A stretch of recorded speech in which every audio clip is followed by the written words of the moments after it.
तो बड़ी ही खुशी होती है जब हम किसी शेयर को रेकमेंड करते हैं बहुत ही चीप प्राइस के ऊपर और वो स्टॉक आपको मल्टीबैगर रिटर्न देने लग पड़ता है। तो वैसे ही एक स्टॉक था प्रकाश स्टील है जिसके ऊपर वीडियो बनाई थी और स्टॉक तब से बहुत अच्छा परफॉर्म कर रहा है और बड़ा ही अच्छा लगता है जब बहुत आप प्यारे प्यारे कमेंट करते हो कि स्टॉक अच्छे रिटर्न दे रहे हैं, आपको इतने परसेंट रिटर्न बन गया, इतने परसेंट रिटर्न बन गया। तो आज फिर बात करते हैं कि इतने ऊपर हाई के ऊपर क्या स्टॉक को बाय करना अच्छा रहेगा, क्योंकि आज 5% का अपर सर्किट, पिछले 5 दिनों में 10% के पॉजिटिव रिटर्न, एक मंथ में 90% के पॉजिटिव रिटर्न, 6 मंथ में 140% के अराउंड पॉजिटिव रिटर्न, पिछले एक साल की बात करें तो 107% के पॉजिटिव रिटर्न।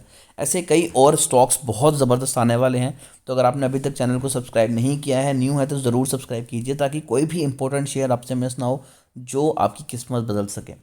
फाइनेंशियल्स की बात करें तो Q2 में क्या हुआ था कि कंपनी का रेवेन्यू 28% इंक्रीज़ हुआ, नेट इनकम 58% इंक्रीज़ हुई, नेट प्रॉफिट मार्जिन 23% इंक्रीज़ हुआ और कंपनी में 75 एम्प्लॉयज़ है। 1991 से कंपनी कर रही है काम, तो यहाँ तो सब सब चीज़ें कंपनी के फेवर में हैं। अब एक समस्या क्या आती है, अगर हम किसी स्टॉक में इन्वेस्ट करते हैं और पिछले तकरीबन तकरीबन अगर लेके चलें एक मंथ से 90% के रिटर्न और 6 मंथ में 140% के रिटर्न स्टॉक ने निकाल के दिए हैं, तो थोड़ा सा रिस्क लग जाता है। तो यहाँ पर हम बड़ा पैसा नहीं लगा पाते। और कंपनी की बात करें तो 190 करोड़ की कंपनी है, बहुत ही छोटी कंपनी है।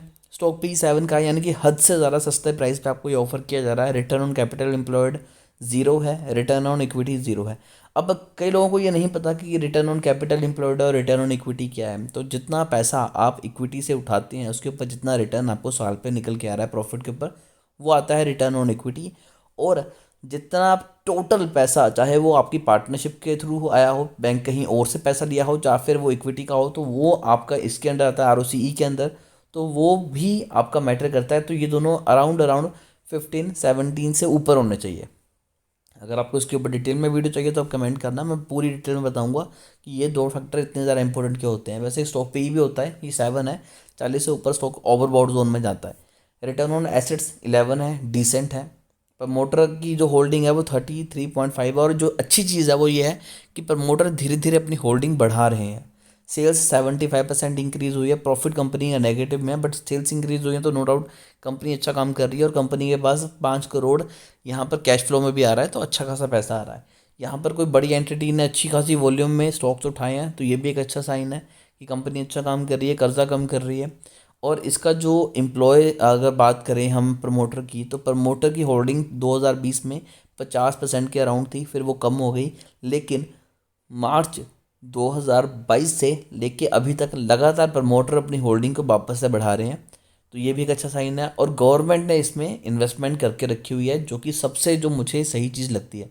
अगर मैं यहाँ पर देखूँ तो आप देख सकते हैं कि पहले 2020 में 0.02% की होल्डिंग थी वो, कि अब 0.15% की होल्डिंग यहाँ पर हो गई है। साथ साथ आपको बता दूं कि कंपनी की सेल्स भी 2017-18 के बाद से बढ़नी शुरू हो गई है इस शेयर में, और वैसे ही कंपनी का प्रॉफिट भी बढ़ रहा है जो कि पहले काफ़ी ज़्यादा कम हो चुका था। तो लिहाजन स्टॉक में इन्वेस्टमेंट करना बनता ही है। बड़ी इन्वेस्टमेंट नहीं करेंगे लेकिन हल्की फुल्की इन्वेस्टमेंट डेफिनेटली करेंगे, क्योंकि गवर्नमेंट और कंपनी के प्रमोटर दोनों ने ही अपनी होल्डिंग बढ़ाई है इस छोटे शेयर में। तो अभी के लिए दोस्तों इतना ही। अगर आपकी कोई भी क्वेरी है तो कमेंट कीजिए, हमारी कोशिश होगी कि आपको दें एक अच्छी एडवाइस।